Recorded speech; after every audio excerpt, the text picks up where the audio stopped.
The world is comprised of color, from a single grain of sand to flowers, animals, and human beings. We captivate readers with our written word, and when a story calls for it, we name the colors in the wind. So why not use a multitude of colors in our cast of characters? Welcome to the Writer's Journey, folks. I'm Lauren Moore, and with my co-host, the lovely Kayleen Williams, we're two authors on a journey to learn more with you, the audience, so thank you for joining us tonight.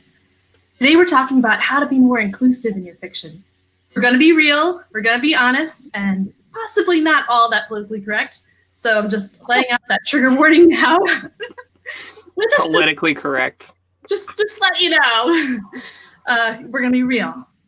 With us tonight to help us navigate these shoals are four authors who do a bang-up job including diverse characters. Rebekah Haskell, Jeffery H. Haskell, CC Ekeke, and Jonathan P. Brazee. Rebekah is a fantasy author and creates killer covers at vividcovers.com. She married her passion for writing and cover design together and wrote a great book for authors, Cover Your Book, an author's guide to working with a designer to maximize your sales. Speaking of marriage, her husband's too. Jeffery H. Haskell is a USA Today bestselling author. Lost my place. An award-winning journalist. As a creator of multiple superhero series, Jeffery is one of the top authors in his genre. He's here with his good friend, CC Ekeke, another top-selling superheroes and space opera author. A love for his lively characters who go on wild adventures. Last but not least, we're joined by Jonathan P. Brazee, a retired Marine infantry colonel turned full-time science fiction writer. He's a two-time Nebula Award finalist, a Dragon Award finalist, and a USA Today bestselling writer. And everyone's here. Welcome to the show. Woo! Thank you. Full cast. That was a great intro. Yes. Thank you. It's a Brady Bunch. I felt like we ought to be doing the Brady Bunch things, you know? I mean, is this in a grid like on the other end? It is. Yeah. We should be dancing to like music only we can hear. Probably not. Yeah. For those of you not watching live, you're missing out on the Brady Bunch of the KSM TWJ awesome. Yeah. All the letters. So how's everyone doing? Peachy. Hanging in there. Fantastic. It's a great day. Yeah. Great day to be here. I've been looking forward to the show for weeks now, and actually kind of wanting this show to happen for maybe a couple years. Author and an editor, this issue comes up a lot, and I don't have all the answers. I think this issue's it's kind of subjective in some extent. It depends on the manuscript. So I'm really keen to hear from you guys because you guys do this. You write this, you live this, you have the experience. So I'm glad that you're on the show and sharing your time. One thing I always want to point out on this conversation before we get started is this is really ultimately a craft conversation, not a race conversation. This is how to be a good author, how to author correctly. And when you're an author, you take risks. And that's just important to remember that this is just another one of those things that you do as an author to grow and to take risks and to challenge yourself. And we're talking about our experiences, you know, in terms of what we've done and how we've come to this area. So Others' mileage may vary. Yeah, exactly. Exactly. That's why we had to have so many different authors because we needed to have enough brain power to tackle for what sometimes can be a daunting subject, but it doesn't have to be daunting. So I really hope that through this next hour, we're able to make it less daunting and more, I can do this, and just chug forward.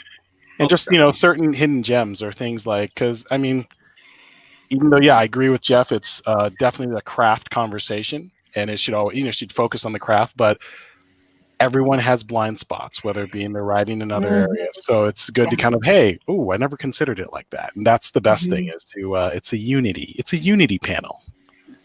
I like that you brought up blind spots. Rebekah, you posted something a few weeks ago that brought up a blind spot for me and for, I think, a number of people. When it comes to the issue of race, as a white author, I can be kind of timid, I think, about wanting to mention race in my characters. The first book I ever wrote, though, race was kind of at the center of the conflict. So immediately I had to figure that out for myself, and I think I'm still wrestling with it. That book's not published. That's not why, but I want to write that too after it. Anyway, I think good. I think in a certain level, as writers, we write the things that scare us. We end up putting into our books the things that we have questions about, and we don't know all the answers. And so even if maybe we're afraid of that conversation, you'll see it pop up in your own themes because it's something that you're exploring as you're writing it. So sometimes even if you're like a little worried about, like, you're not sure that you want to touch that, it'll still pop up because it's a question you have as a human being, Yeah. So that makes perfect sense to me. Yeah. Well, your post, you laid out a challenge for white authors specifically, and the challenge was, guys, include diverse characters. Just not mentioning race at all doesn't make your book diverse. Doesn't make it inclusive. Inclusive, yeah. There you go. You end up accidentally whitewashing your book. I think generally through fear, I think a lot of people are afraid to write about someone who isn't them. And by doing that, you're limiting your universe to you. Mm-hmm. Especially in the future.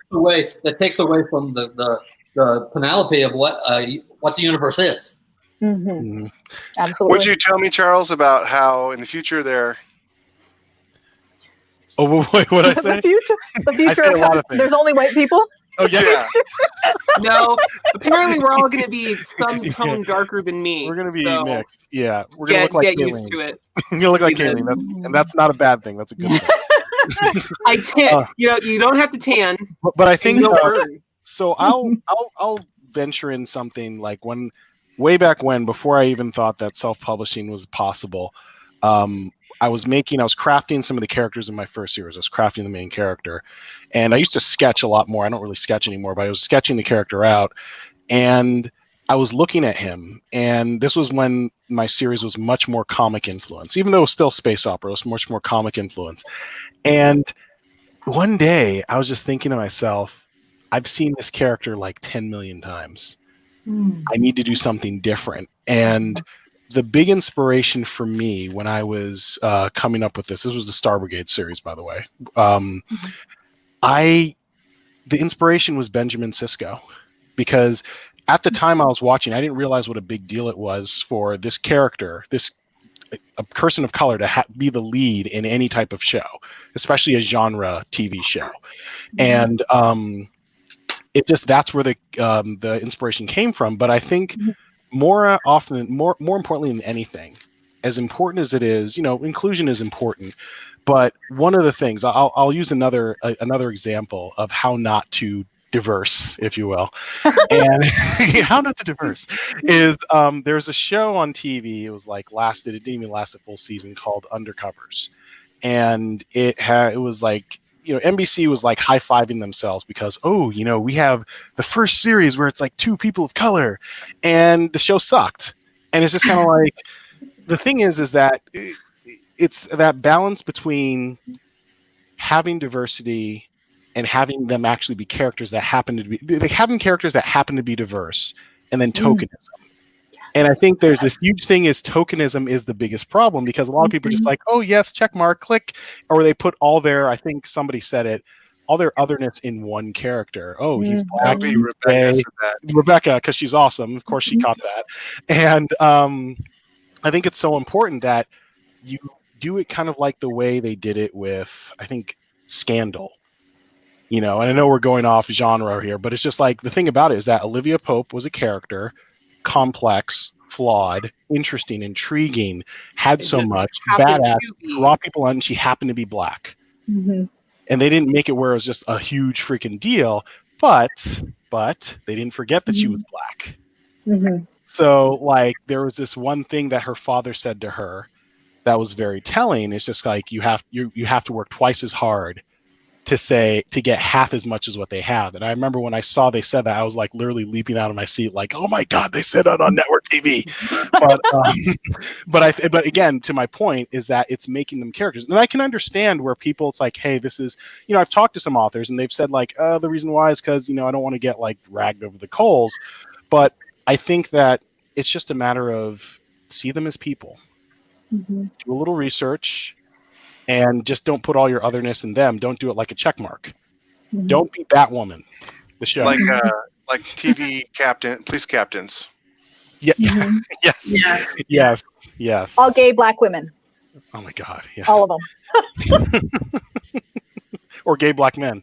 No,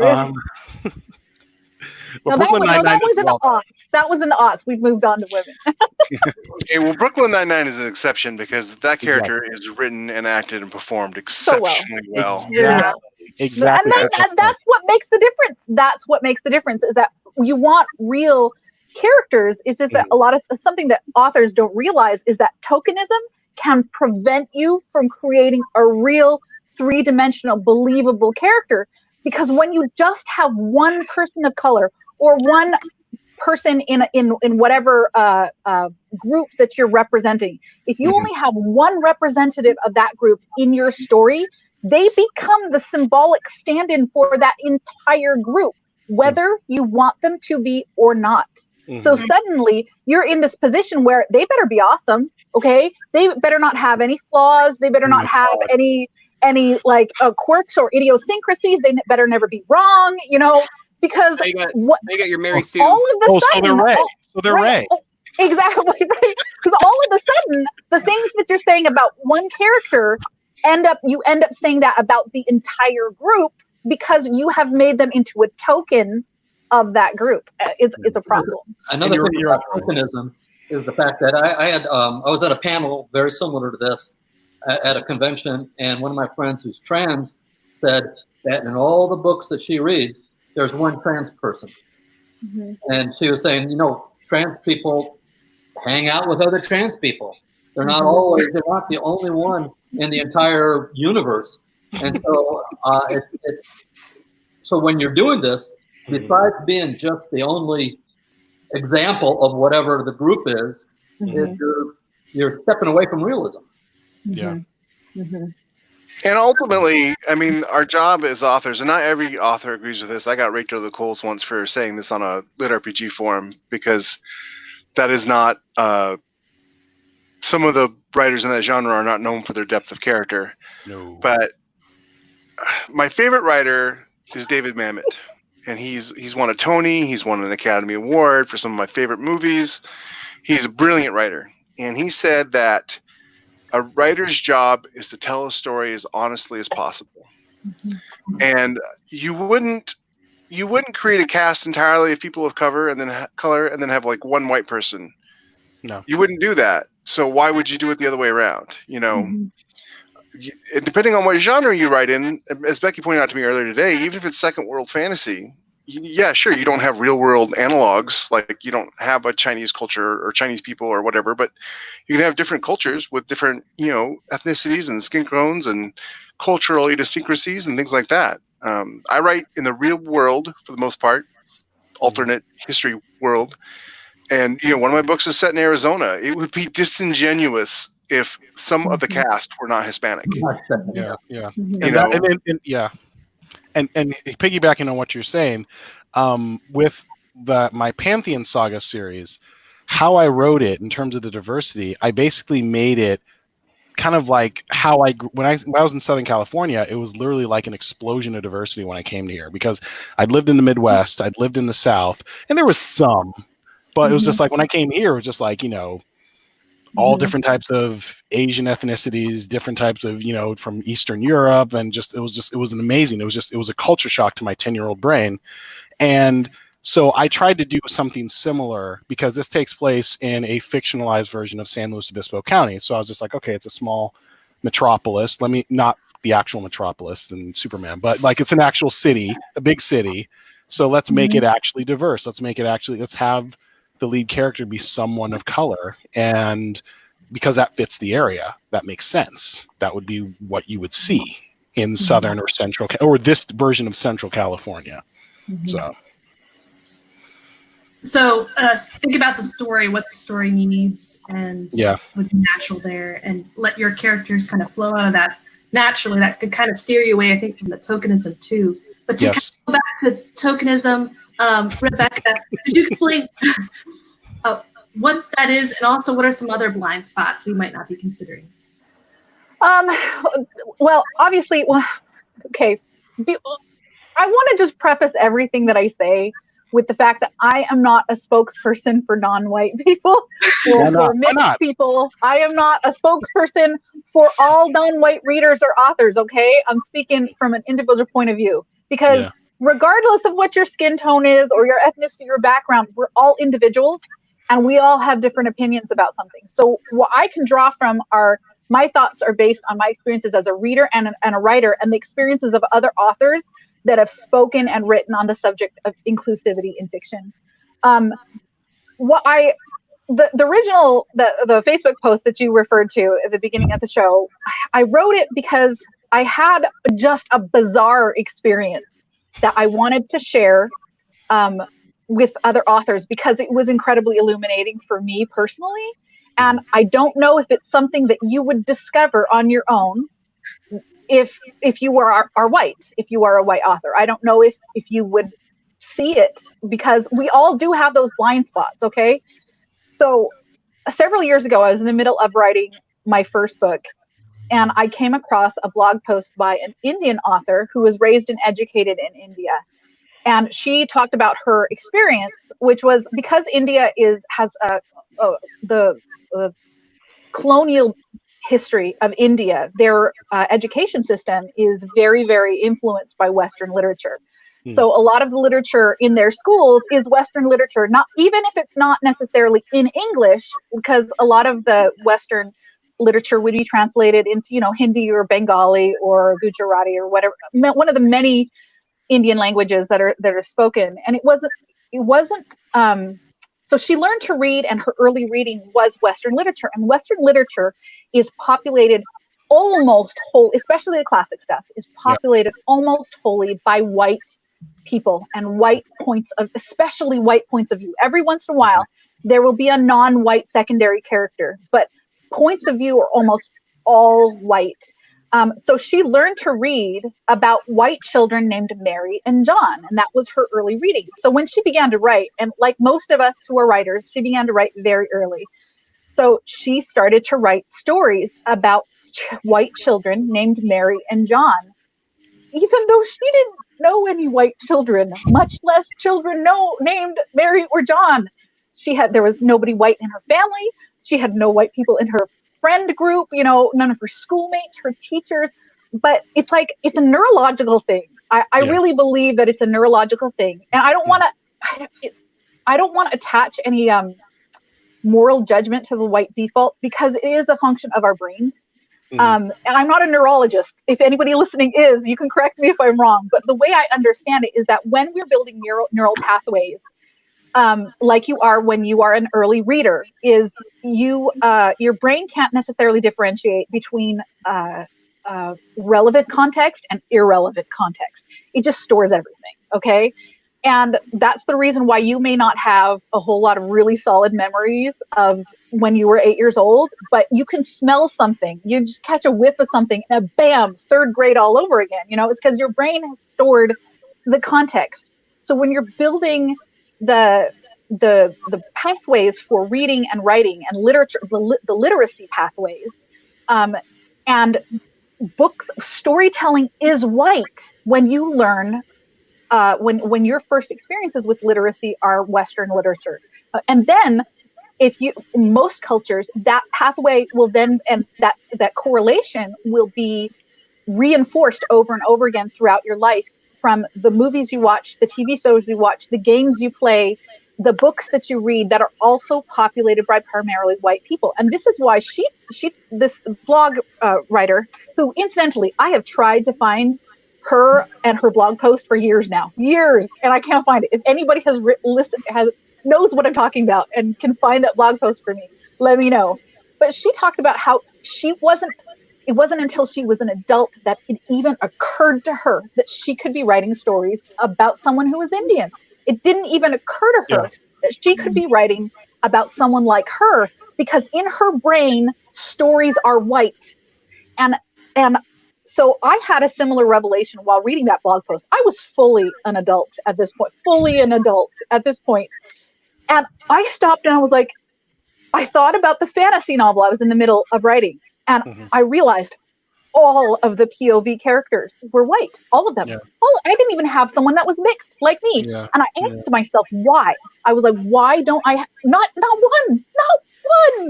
And I asked myself why. And the only thing my brain could come up with is because books are white.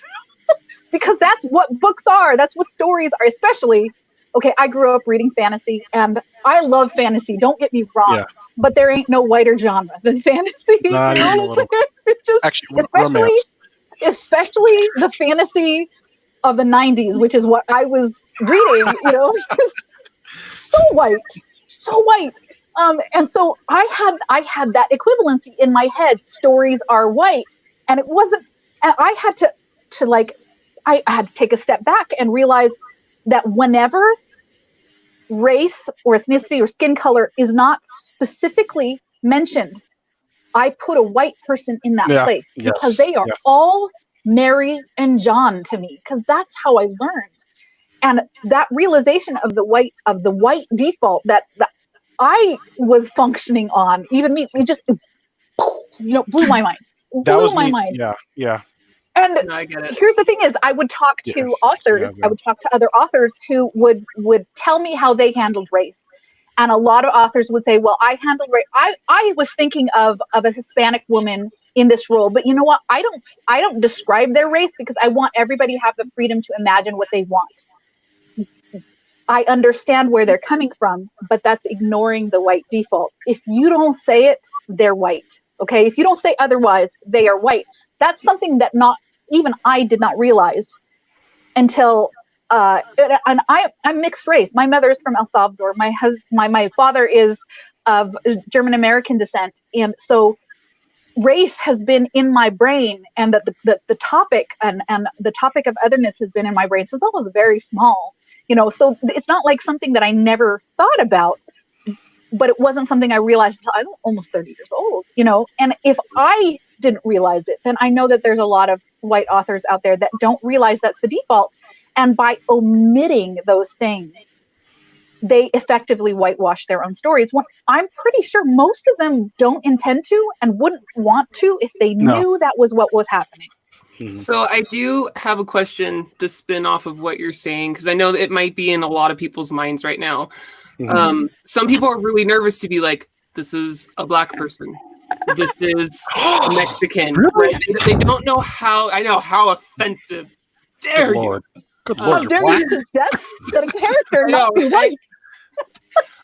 But what I know, okay, so I know because I've read some of CC Ekeke's stuff, and I loved one way that he addressed how to nudge towards ethnicity and culture, and that was in the way like the mother spoke to the other characters. It was very reminiscent of the way a particular race, a particular culture spoke to one another, and then you immediately certain little words. You have the tone. You suddenly have this visual that suddenly took the white away, if for lack of a better word.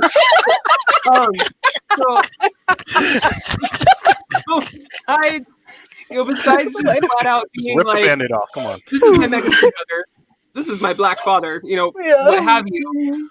Do any of you have some sort of like more subtle, I guess, clever ways without, just jumping into the deep end and being like Black person? Food. I do food. I do parties. Quinceanera. I had a quinceanera early on. So different cultural festivities you can throw in with the family. That everybody associates with a certain ethnic group, or a male talking about his boyfriend. You don't have to not coming straight out and saying whatever you're afraid to say, but by having all these little reference points, you guide the reader to where you want them to be. So natural points so of the human within you that it really makes it strong, I think. And I'll admit, like for me, sometimes I'll admit I'm very visual in terms of how I write. Jeff knows this. So I'm the same way.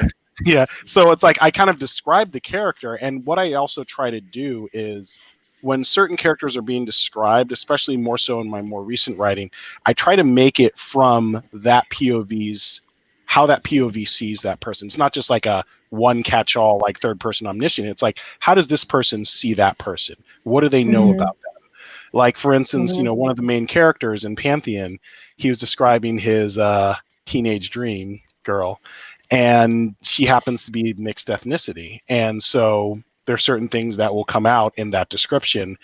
And even just, kind of what you're saying, Kayleen, and thank you for bringing that up. Like, for instance, one of these characters will maybe say something under their breath or mutter in a certain language if they are bilingual or a polyglot. But also, I don't know, did everyone get it? Oh, Jeff, you didn't go. Talk, Jeff. In terms of how you diverse. Sneak it in there. I was gonna jump off what Rebekah was saying earlier, but I didn't. You didn't say what you needed to say yet. So no, I mean I don't need to say anything. None of us need to say it. Well, you know what I mean. No, you know what I mean. The thing is, it is not about defining an entire race of people or ethnicity of people with your character. No. You are not writing about the experience of being that character every time you add an ethnic character to your books or a different ethnicity. It's the old debate about this, about who writes the other gender better, right? Do men write women better than women write men? No, not usually, but sometimes. And so you're not trying to encapsulate the Black experience if you write an African American character or a character from a country that has darker skin. You're not. You're just writing a character. Yeah. My second series is The Wraith, and the main protagonist is an African American female, and she's from New Orleans. And again, going back to the authenticity. And you are none of those things. I am none of those things. You may have noticed. Not a soul man. I am none of those things. And so it's just like, going back to authenticity. That's just who the character is. I'm not writing about being a Black woman in New Orleans. I'm writing about a vigilante whose family got murdered, and she's going to kill every single person involved all the way up the chain. By the way, it was a great book. It was a great book too, and how he described it, it didn't distract from the story. It didn't distract from the character's journey. It was like, just aside from the fact that Jeff's just a really great writer. I'll just say that for everyone to hear.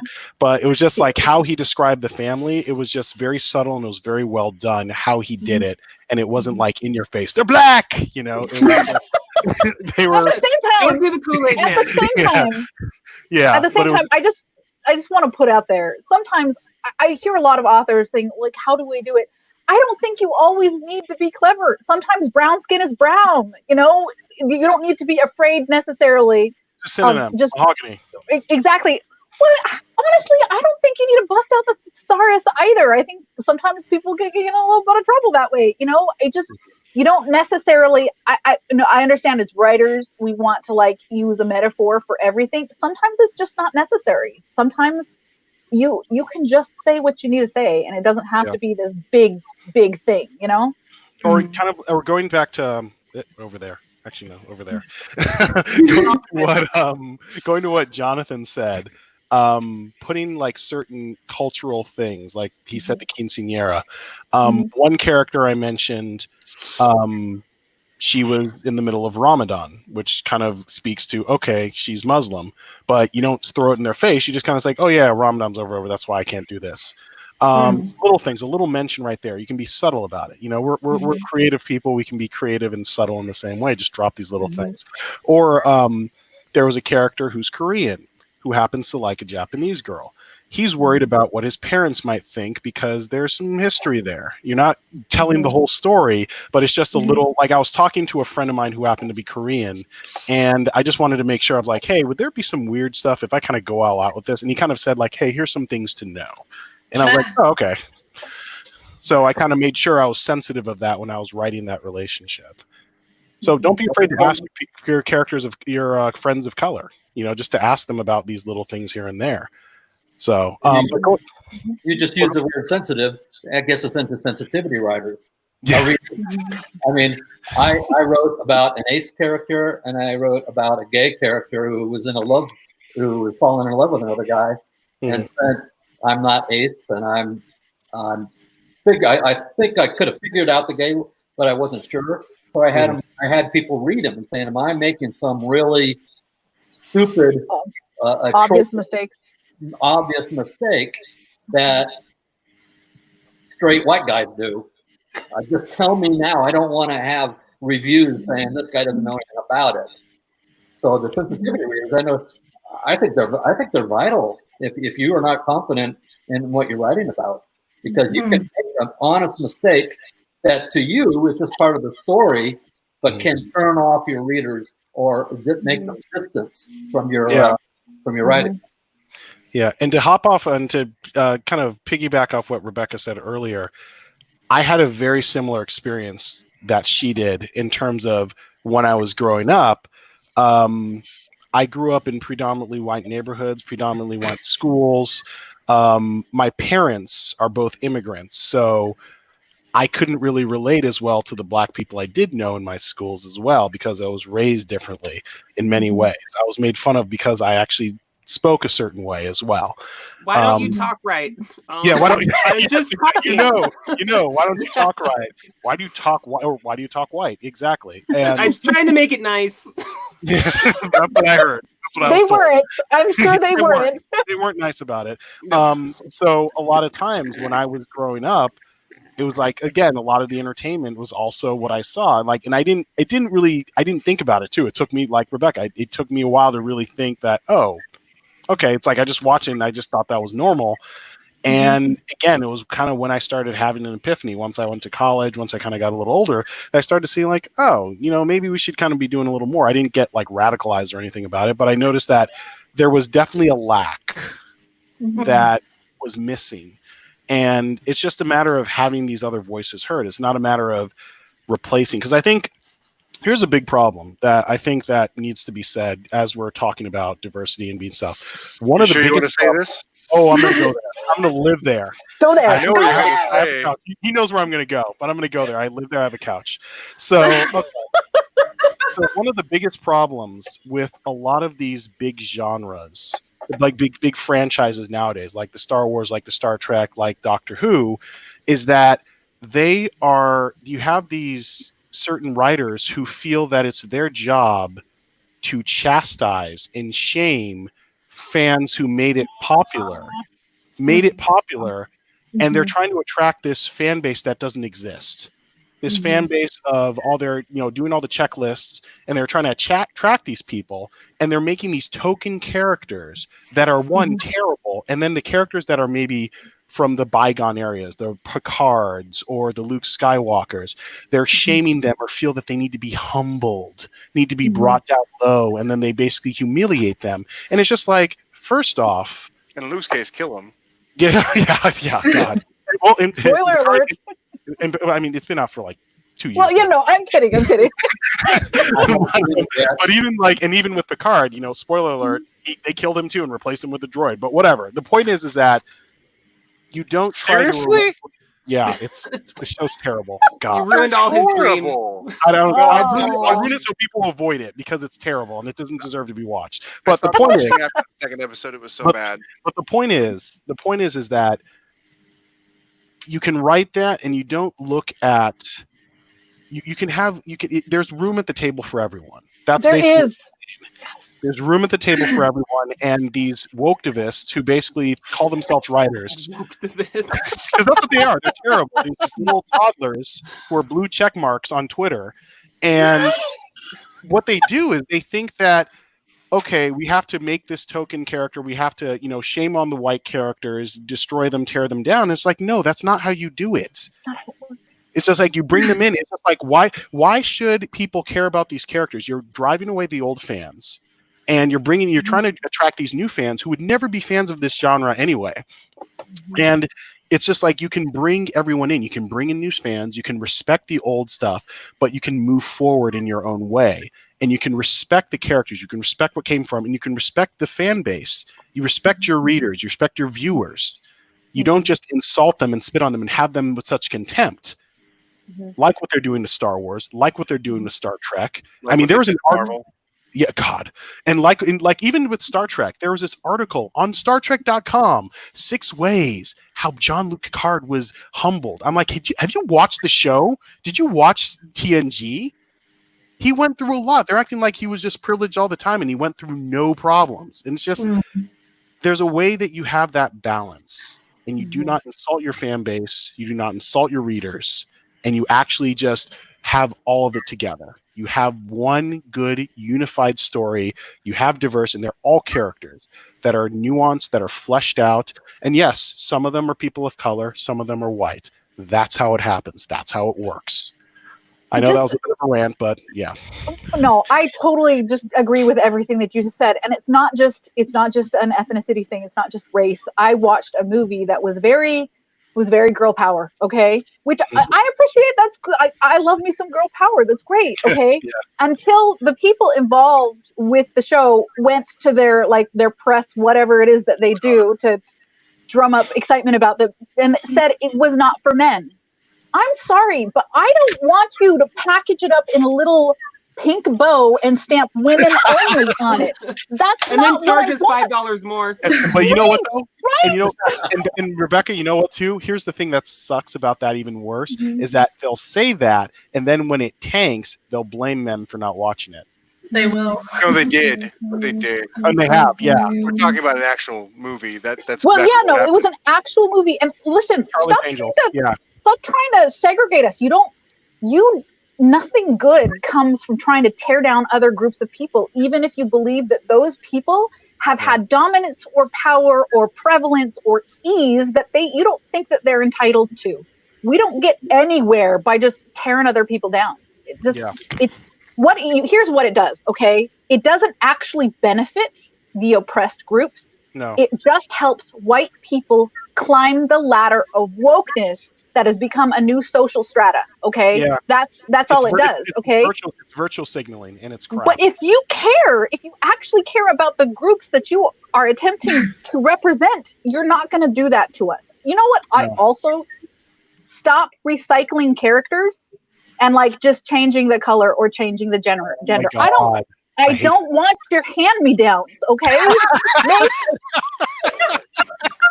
Yes, make a good character, right?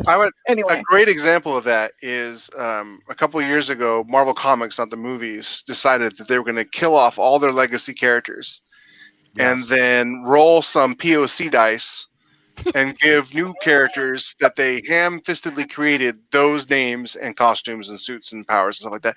And it was horrible. I mean, it was just the response was, this is the worst thing ever. And so that culminated in the editor of Marvel Comics calling all the fans racist because they didn't like the new characters. And they were just bad characters. You never hear about this sort of thing when the characters are good, right? Mm-hmm. When you have a great character like T'Challa, Wakanda Forever, you never hear about this sort of thing happening. When you have a great character that's well portrayed and well written, you only hear about it when the story is crap. Yeah. And yes. And you know what? You got to be a good writer. And it makes it that much harder to bring people in to open that door again, because they'll be like, oh, they bring the character, it tanks, and there's see, it's not profitable, it's not marketable. What did Perlmutter say? Look, here's these 5 female-led superhero movies that all tank, so nobody wants to see a female-led superhero movie. Elektra was just bad. It was just bad. Elektra was just bad. It was bad too. And then you have Wonder Woman. Oh, go on. Sorry. Oh, yeah. No, I was just saying the proof is in the pudding, because before Wonder Woman, which was 3/4 of an awesome movie, you had Underworld, which was a great movie, and you had action stars like Mila Jovovich. I liked Underworld. Okay, it was a funny movie. Actually, wait. Actually, it was a fun movie. Thank you. Yeah. It looked cool. It was fun. It was not a great movie. Okay, yeah. And you're also thinking of Resident Evil. You're mixing the two of them. No. I was about to say as well as Mila Jovovich, Mr. Ekeke. Lauren, hey, Lauren, you kind of wanted to talk a little bit. We have lots of thoughts on the topic. I think you wanted to talk a little bit about practically how to help authors actually do it, right? I think that is an awesome segue. It is an awesome segue into our show sponsor, which I was gently, so thank you, Rebecca. I was figuring my way in there. But I do want to add a lot of what they are saying. For some, it might sound like they're bickering. They're really not. A lot of the point is, who is your character? and write that person. They're flawed. They have strengths. They have dreams. They have things they wish they did not do. You know what I'm talking about. And write that. And if that happens to fit in a Mexican family, because it creates all this, you know, great tension, because there's the Chihuahua. I mean, if you really want to go, you know, Mexican families and Chihuahuas, I said it. Then you do that, right? You know, because it works. Anyway, so this week's spotlight, and then we'll get back to the conversation, is on Invasion Day. They Came for Blood by Scott Moon. David Osage is a dangerous man with a dangerous past. But these days, he's just trying to keep his head down, driving big rigs. One night, he saddles himself with a hitchhiker, a nuisance who's more than she seems. And that's when everything changes. No one was ready for the alien invasion. Death is raining from the sky, and the only question left is, do you run, fight, or submit? For David Osage and his family, answering is as easy as giving the alien invaders the finger. Get your copy today. Click buy now of Doom. Yes. Dude. Osage. He's got a county named after him. It might be Osage. I'm not sure. Osage. It actually is Osage. But hey, I went Osage. I ran with it. Osage. Which brings up a great point about names, is because names are another way you can add ethnicity to a character. Yeah. I've got a first officer in the military sci-fi I'm working on, my debut military sci-fi, coming out this fall with Athon Books. She's Japanese descent, and you don't really say that she's Japanese in the book or that she's Asian or anything. Her name is Kimiko, so hey, spoiler alert. Pretty telling. You can call her Kim for short. Yeah, he does. And the captain does, and they have a conversation at one point about religion, and she's Shinto, which is again also a Japanese religion. So you know, there are other ways to do it than just be like, this person is Japanese sign, you know. Have a blinker atop their head. I am Japanese. You don't have to do that. Yeah. Or Rebecca's favorite one to point out is you don't also have to have them say a word in another language every sentence to remind the audience that this person is not. And I'm going to say this: I am totally guilty of this in Arsenal. I am absolutely guilty of this. But I fixed it by the second book. Okay. You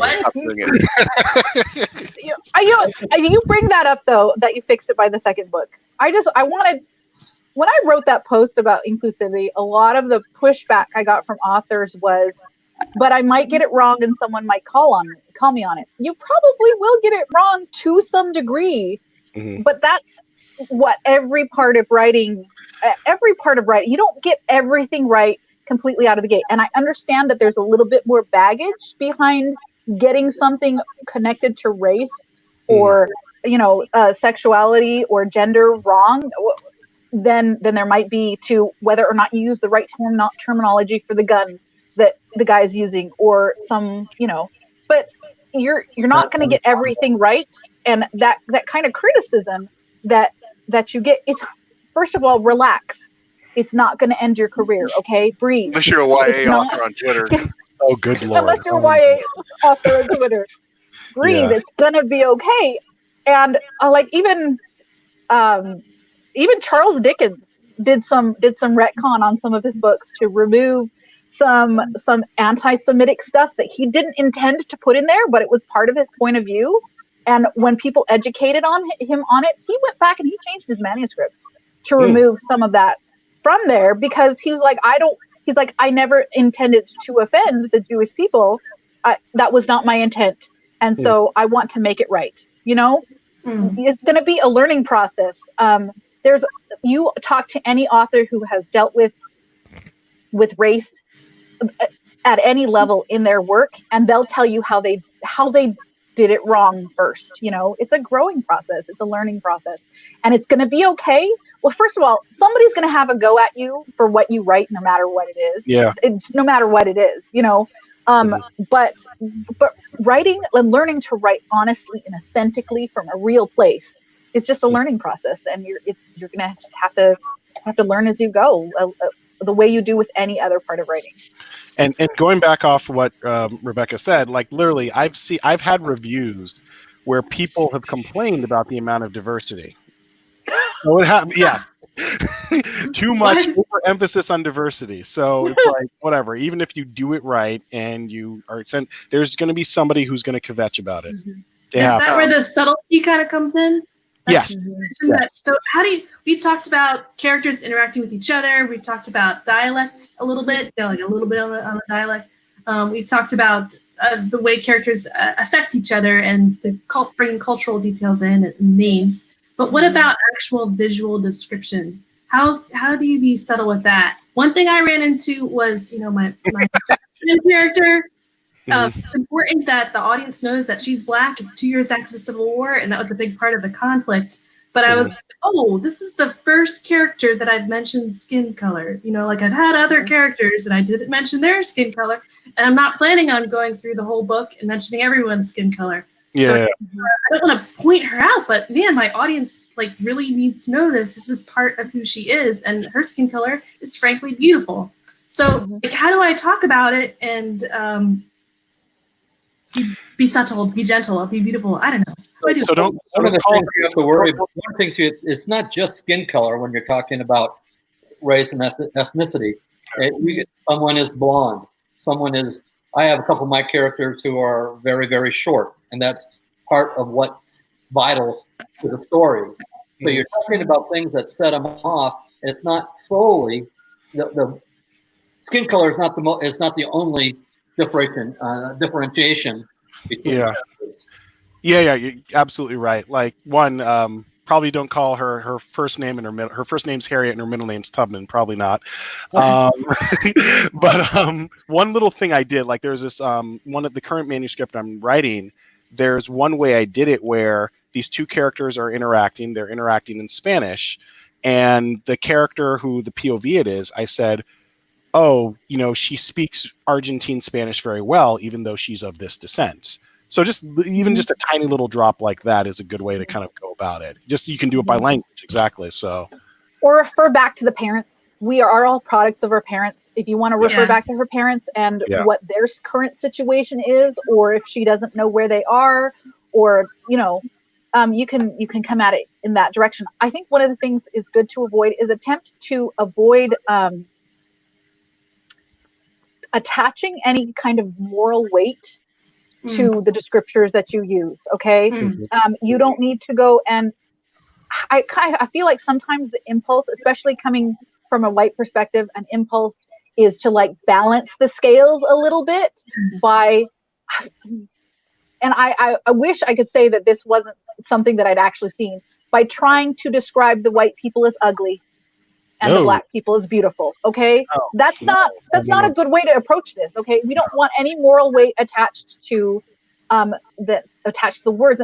English is a really rich language, and there are a lot of connotations associated with words that we use. Like for instance, using the word pallid to describe white skin is not the best, because pallid is usually used in conjunction with death. Okay, so we're not suggesting, you know what I'm saying? Paleness isn't by its nature a bad thing. No. Dark skin isn't by its nature a good thing, So look at the words that you're using and make sure that there's no moral value attached to those words. I think that's a good way to approach it.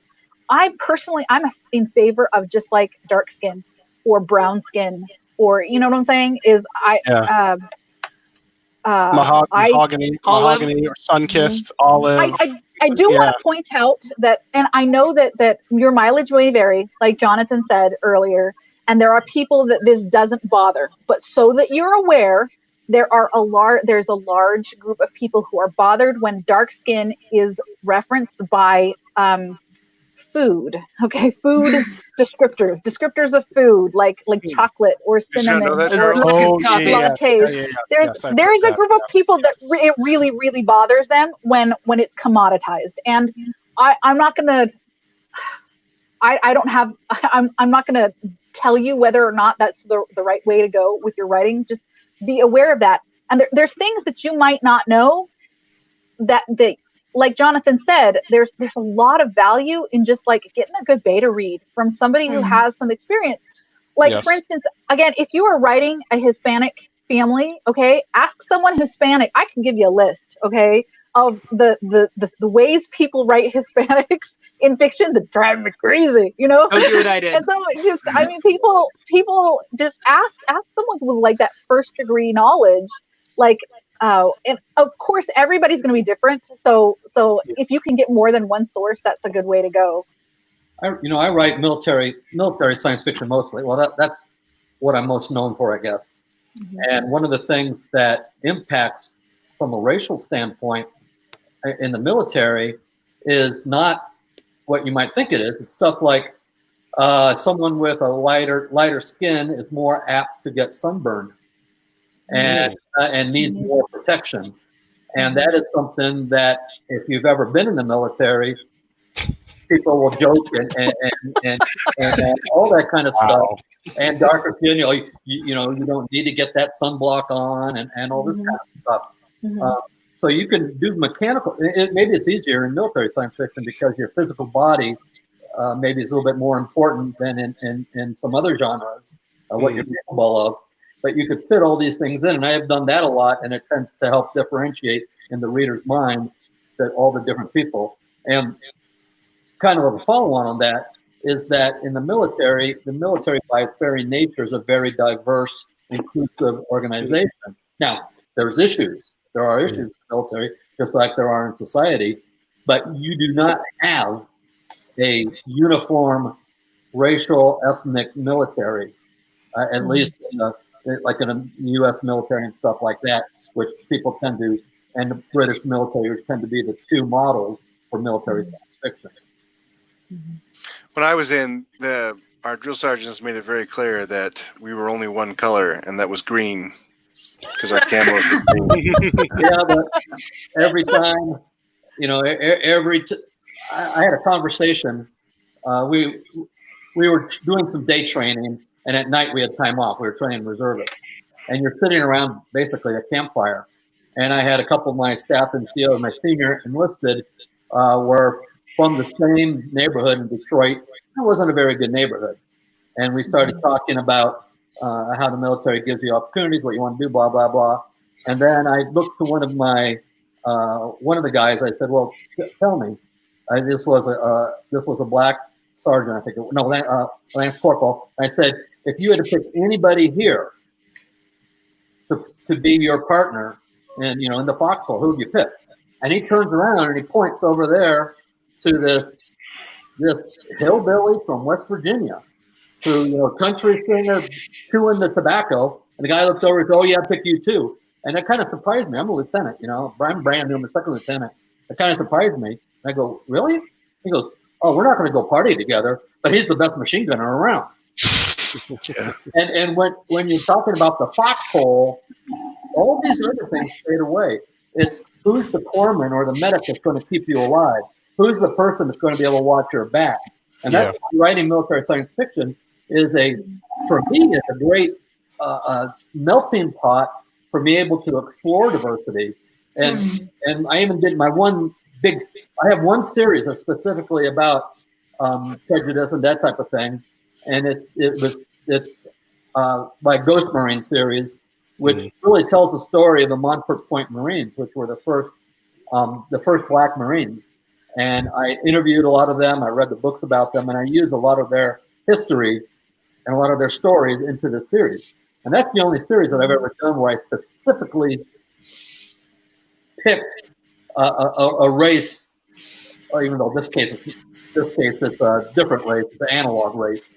That's the only time I specifically picked something other than a salute to the last war chief of the Crow Nation. That was a little bit different.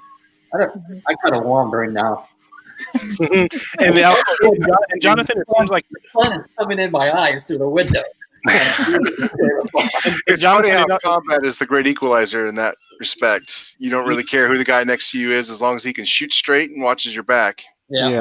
And Jonathan and Jeff, since you guys are both vets, it kind of seems like a military sci-fi would be a great kind of fertile ground for, let's say you have a character who may be a rookie or something who comes in with some prejudices, and then learning that's great for character development, story development. Great arc. It seems like. So. Thomas Hoddle in the audience, he says, when you're writing 500 years in the future, you need to toss out the present day descriptions. It goes a long way toward ditching a lot of the cultural baggage. And John Evans adds on, that's a good way to ensure your culture is distinct if you change the way people refer to each other. So another thing about science fiction and fantasy is that you can make up new cultures and you can make up new worlds and new ways of describing people and being. Yeah, and that's true. It is good to have something similar. So it's like, okay, it's definitely in the future. You're having these new things, but what are some touchstones? What are some constants they can latch on to that are similar? Whether not just the characters, but what are some familiar things? There's an easy way to do that too. Is you just look 2,000 years in the past and see how friggin' similar they are to us today. Exactly. Yeah. And I did want to add on to you're over here. Your initial question specific, because I read that book. So I because of the time period it is, and you have your main characters specifically in this position, and what's happening in the storyline. By the time that character gets there, and the way the other characters are treating her, it's pretty obvious that she's the slave, that she's the darker color. I never saw a problem with it. I instantly, just based off of how they were interacting with each other and then the way she was dropped in and how they behaved with her based on the time frame, I was like, I mean, she looked like me, essentially. I was just like, just put myself right there and, oh, rat, let's do this, ride the train. So anyway, I just wanted you to know that you handled it. Oh, you handled it good. Yay, awesome. Also, you said that it kind of felt a little unnatural to mention her skin tone when you hadn't mentioned anybody else's. Just pick a couple of other characters and talk about their skin. Somebody's got a sunburn. Somebody's got freckles. It doesn't necessarily mean that you need to talk about everybody's skin tone. But if it feels unnatural to you to single one person out, just grab a couple more. Just grab a couple more and talk about them. I know the scene. Basically. When they're having throw tea. in that Native American representation, if it's that Civil War era book you're talking about, because there's a lot. I descended partially from Blackfoot, and you never see Native Americans in movies or TV shows that aren't westerns. No, and if they are, they use that wise. What is it? What's the trope? Sage. The sage. Noble savage. Noble savage. Yeah. And just don't represent them as they are, which was just people. And so there were actually natives who fought on both sides of the Civil War. So that'd be a great opportunity to, earlier you were talking about tokenism and why tokenism is so dangerous, and that's one of the reasons why it's so hard to have just one person, is because all of a sudden he can't be the villain. All of a sudden he can't be the villain because of the statement that you're making about that one person becomes a statement that you're making about the group. Somebody also brought up the term cultural appropriation, which I think is something that has been a little bit, I don't know, rife. There's been a lot of disagreement about cultural appropriation and who has the right to tell what stories. I am uncomfortable with telling writers that they can't write something, okay? Because I think censoring art it's dangerous. I don't believe in censoring art. However, I do think that art can be subject to criticism if you do it poorly. Yes. Where cultural appropriation, and you're not ever immune from criticism for your art, for whatever it is. But I think in trying to describe cultural appropriation, I think it's best to think of it this way: is you dress up for Halloween as a geisha in a geisha costume because it looks cool, and you like the little thing they do with the lips, or whatever. Versus you're a method actor that has been cast in the role of a geisha in a historical piece, and it is your job to understand that person based on their background, their family upbringing, what their goals and their desires and their motives and their fears and what makes them who they are as a human being. As writers, I mean, unless you're just writing you, I don't think any of us are memoirists, so we're all writing people that aren't us, okay? And we're doing that a lot, but when you come to it from the point of view of, I want to understand this character as a person, you know, and make them a real human being, rather than I'm putting on a Halloween costume because it's cool. Yeah. Where you get into what I think is a legitimate criticism of cultural appropriation is when you take a culture and you use it for window dressing. You use it to spice things up and make them more interesting. There was a really popular fantasy series that drew from a certain culture. I don't want to single it out necessarily, but they drew from a certain culture, and you could tell reading through it that the person, it was wearing the form of the culture without any of the substance of the culture. So they used some of the words from the language, and they used some of the more well-known lore to make it felt like a Halloween costume, rather than an honest portrayal. Yeah. And I acknowledge that it was Second World Fantasy. Okay, so they were translating, but it was a very obvious translation. So for people who don't know, I've never heard the term Second World Fantasy before. What does that mean? Second World Fantasy means fantasy set in a world that is not Earth. It is not Earth. It is some other world. So Second World Fantasy is like any fantasy where the author is not taken with the conceit that this is Earth 5,000 years in the future, or in the past or whatever. So a different world. So when we're doing secondary fantasy, here's the thing: is humans aren't really very good at creating things that are new, completely new, wholesale, out of whole cloth, that we've never seen before. We're just not good at that. We are really good at remixing what we've seen. We're really, really good at remixing stuff. That's the reason why the authors who end up having the most, in my opinion, that end up having the most inspired and original work are the ones that are the most widely read, because they have more material to draw from. And the authors that tend to be the most derivative are the ones that they're not drawing from a large enough pool of material to do their remix. It's why probably your first novel, when you were like 11 or whatever, not talking about myself, was a complete ripoff of Piers Anthony Zant novels. You know, I mean, I'm nobody in particular here, but it's just, that might be somebody's experience. My first book was absolutely not a word-for-word recap of a Star Trek episode with different characters. It was. No. Anyway, so I feel like when you hear that, the words cultural appropriation, it's when somebody is taking aspects of culture and they're using it the way you would use seasoning in a dish on a really superficial level. They use it to make themselves cool. They use it to up their cool factor. Yes. Like to up the cool factor. Like, let's give them samurai swords because samurai swords are cool, without knowing anything about them or how they were made or how they were culturally significant, you know, and that's when it becomes a little bit offensive. But if that is all, I know this is probably all very, very intimidating to a lot of authors. I think a good place to start is just to let people of color, let women, let mixed people, let us exist in the fictional space. That's a good place to start. You don't need to tell my story, okay? You don't need, every time you have a Hispanic character in your novel, we don't need to talk about immigration and welfare, okay?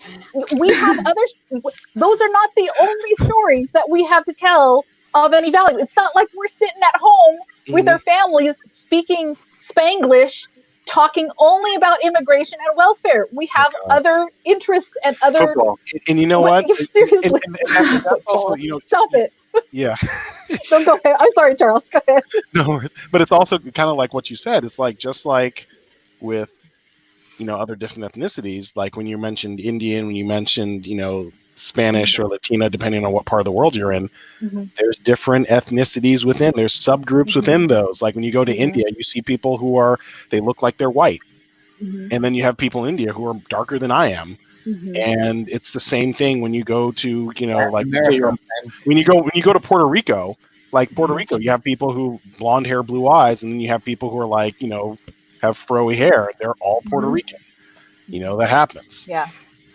So. I want to point out something, because there's a lot of people who will say, well, I watched Star Trek and they always had a black character, or I watched SG-1 with Teal'c, and it actually became kind of the stereotype, right?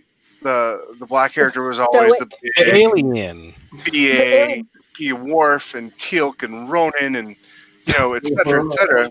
Yeah. Also, he has no feelings. I'm not sure what that is about, but black people aren't allowed to have feelings or something. Well, the thing is there's a lot of people who will point at those and say, "See, we're okay because of those characters. We like those characters. That's great and all." But I'm gonna. The way to tell if something is right or wrong is in fiction, is to flip it around and see how it goes. And I have a great example. The Colonel may know what I'm talking about here. But for the last 10 years, the primary villain in most modern day action adventure movies and TV shows have been ex-military. Yes. Smuggling weapons or trying to take over the country, or those evil ex-military guys just sitting around with the $30,000 sniper rifles waiting to pick you off while homeless. And that's an actual TV show episode of Castle where they were hunting a guy who was a sniper, and he was an ex-Marine, and he was homeless, and they caught him. Oh, that was the pilot. Sorry, Colonel. Sorry, he is a Marine. I know it wasn't the pilot. And sorry, Colonel, I forgot that. Forgive me.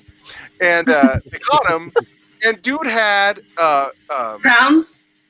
Dude had a $10,000 PSG-1 sniper rifle sitting in his homeless shelter, and I'm like, how did he even afford that? Sounds legit. Sounds legit. Was because they knew nothing about veterans and they knew nothing about guns. And just like guns and veterans and every other subject you personally as an author don't know about, it's time to do your research. Yes. And that's okay. And that's okay. Number 2, my readers complaining. Regency romance is number 1. If you're 10 years off or 5 years off a certain cravat or something, you'll hear about it. But second are weapons. Yeah. If you get it wrong, you're going to hear about it. Even if you're right, someone's going to tell you. Even if you're right. Even if you're right. I had some people complain about my books, even though I was right, but it wasn't something that was commonly known. And, that's what it is. But you know what? You're going to be wrong in life. I hate to break it to you. It's going to happen. At some point, at some time, you are going to be wrong. And that's okay if you learn from it. Yeah. You think of it not as a failure, but as a lesson. Yeah. As long as write those characters out of joy. Write those characters and use your visual descriptions and the way that they interact with each other and the way that they talk. And for Pete's sake, don't be afraid to say, "Okay, I screwed that up. I'll do better next time." Don't be afraid to try. Yeah.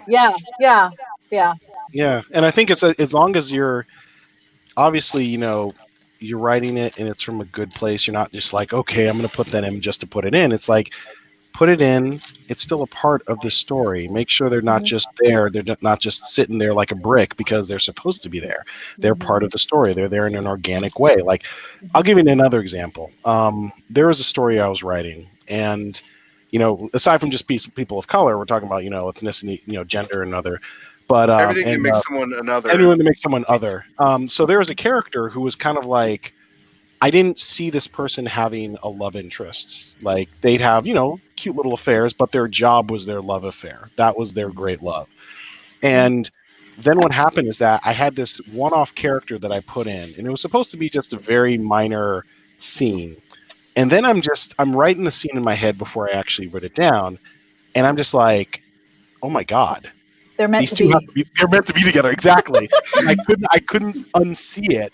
And I was just like, I can't see them with anyone else. So I ended up beefing up that character and making it a slow burn love interest. And it's same sex. And I didn't throw it in people's face. It's like it did it. And it's like little flirts here, little looks here, and then they finally got together. And the great thing about it is that people liked it. No one said anything. There's no complaints because I made them characters. And I made it where this is a believable path. I made them characters first, and then I made it like this is a slow burn romance, and that ended up working out for the best for for both characters ultimately.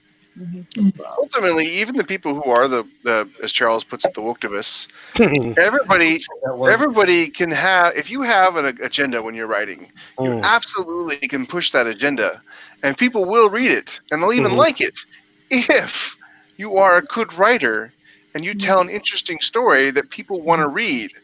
We all do it. Every time we write something, we all have an agenda. We may not even realize it, but it's in there. And it's in our writing like a fingerprint. And so you can do it on purpose once you get good enough. It's the people who don't do it well is when, like, Quantum of Solace, the whole time I'm watching the movie, there's a guy standing on a soapbox, not literally, but figuratively, telling me, I'm wrong and I'm bad. That's not how you win an audience over. The best way to persuade anybody of anyone is to lead them to a conclusion so that it feels like the thought came from them. Okay. When you can do that in your writing, okay, and you can lead someone to a conclusion so that it feels like they are coming to the conclusion instead of you telling them what to think, you can pretty much preach whatever you want to preach, but before that point, it all feels like you can't spoon feed someone an opinion without them getting pissed off at you. It doesn't matter what it is. Yeah, you make them think, you don't think for them. Exactly.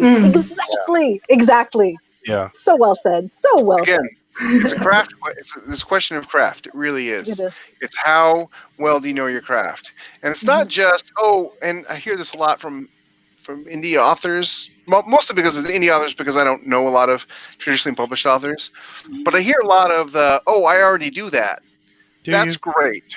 I know if you do, I'm not going to second guess somebody saying what they know or what they don't know. But the thing is if you're saying, I already do that, that means you're doing it by accident. That's great. You don't want to do it by accident. Now let's do it on purpose. Right, That's when your writing is going to take a little bit. Because once you start applying a skill for the first time, things get hard again. And you're like, I could write the book the other way and it would be much easier.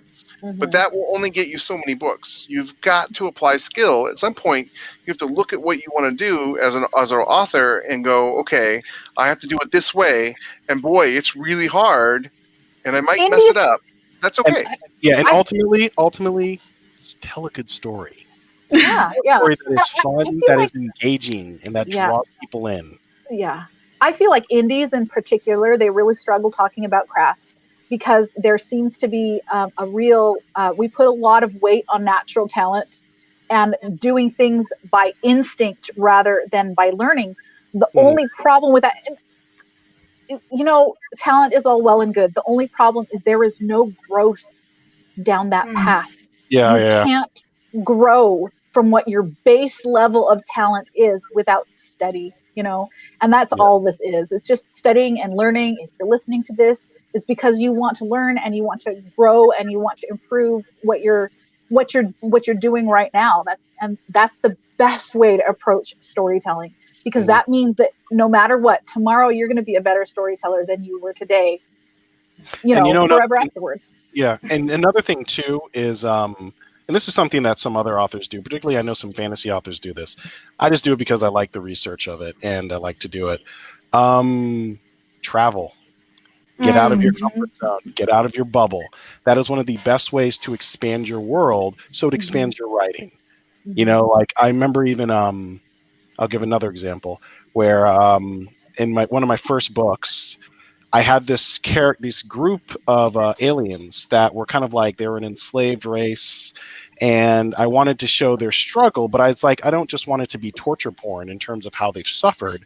Like, what have they lost? What part of their culture can I show to the audience to show this is a flicker of what they had that they're still maintaining? And so I went to, I think the second country I went to ever, and it was the first I went to myself, was Spain. So I'm in Andalusia, which is in the southern part of Spain, which is right near Northern Africa. It's like on top of Northern Africa. And so there's this, gypsy, Romany gypsy culture and flamenco dancing. And so that was like, it was such a gorgeous part of that culture in Spain that I was just like, that's it. So it's kind of taking certain things which you see from other cultures and bringing that in and making it your own. The remix. And, a remix. Thank you. I love remix, by the way.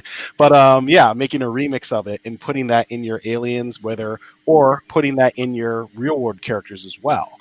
Like having that where it's just like, okay, this is something that you can see of that culture.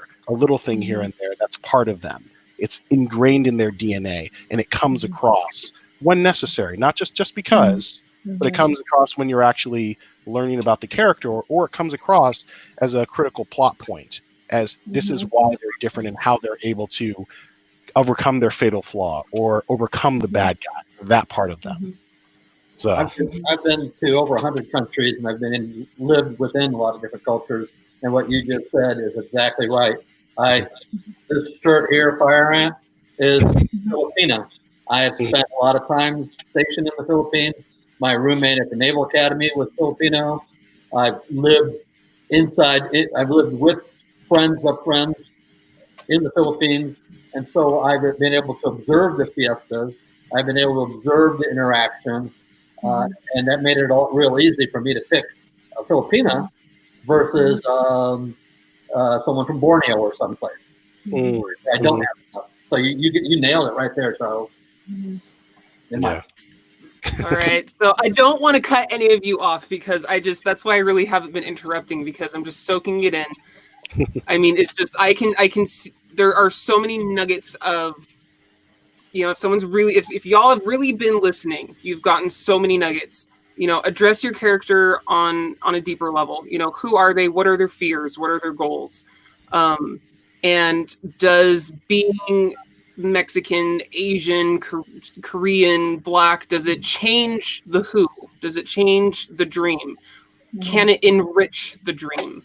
Can it add a problem? Be it family, what their dream is goes against their family, goes against their religion, whatever have you. Find, just like what Rebekah was saying, find something beyond the costume or deeper in the costume. And because we're almost 20 minutes over. And it's okay to make them flawed if they are a person of character. They don't have to be the bestest ever. Yeah, don't make Mary Sue's. Yeah, or Gary Stews. Don't make them either. So yeah, thank you, Jonathan. Thank you, Jeffrey. Thank you, CC. Thank you, Rebekah. All of you for coming on and sharing your thoughts, your opinions on what sometimes can be a difficult topic, which I don't think it has to be. No. It's just as easy as talking about the colors of the wind. And I had to put that in there because Pocahontas is one of my favorite movies, and that song rocks. Just around the river bend, you had to bring it in. I had to. Just around the river bend. Okay, come on. Okay. No, you love it. It's a good movie. Story. All right. It's not the story. I love whitewashed. the songs, man. It's beautiful. Okay. Anyway, thank you, everybody in the live chat, for listening, viewing. Do not forget to hit the little bell. Don't forget to subscribe if you're just now finding Keystroke Meeting and you're just now finding the Writer's Journey. We're trying to hit 1,000 subscribers before the end of the year so we can bring you more, even better things and reach more people and all that good stuff. Come see us in our Facebook group. I'm sure you can find, over here, Jonathan and CC and Rebekah and Jeffrey in Keystroke Medium. We're pretty much the only ones out there anywhere in the Google, in the Facebook, in the stratosphere. Right. So come back next week. We're going to talk about more reading, writing, everything in between right here on Keystroke Mediums, The Writer's Journey. Good night, you guys. Thanks, guys.